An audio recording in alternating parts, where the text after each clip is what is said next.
Hey friends, Dr. Beeve here. Just gonna do another episode here of What to Do Wednesday. I'm on my way out to the farm right now for an emergency call for a small animal. One of my small animal clients has got some problems going on, and so what better time to talk about some stuff that can hopefully help you out here in the future. One of the topics I wanted to cover today was show animals.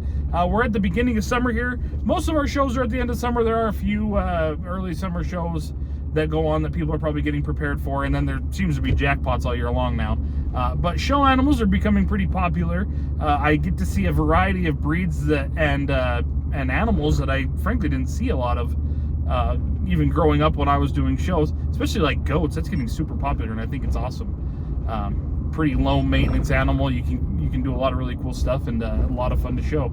And so I'm going to do a couple episodes on things that you'll see with your show animals, and maybe some specific diseases that you can go in. Today's going to be pretty broad. We're just going to talk about really general stuff, and then maybe in the future I'll do a couple episodes about things like ringworm or rectal prolapses or pink eye, pneumonia, maybe a urethral obstruction, things like that.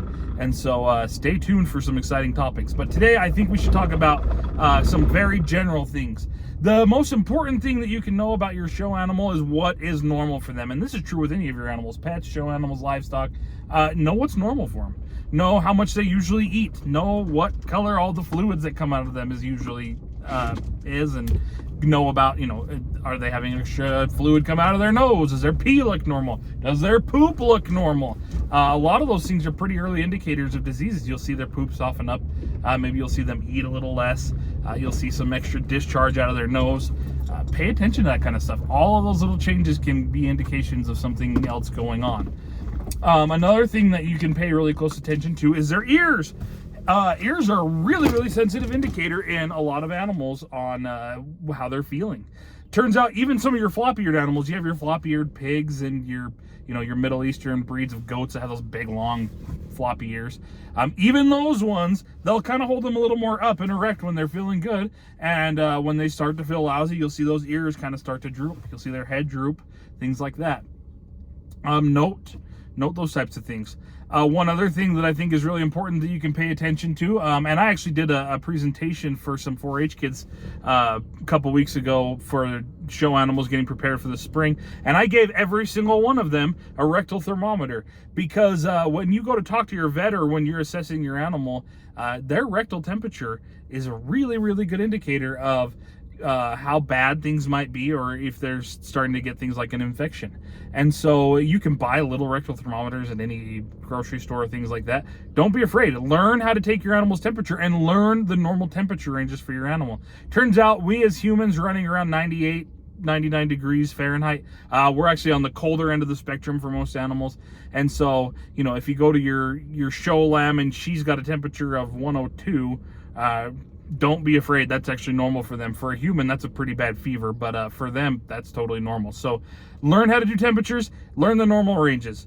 Pay attention to their eyes and their noses a lot.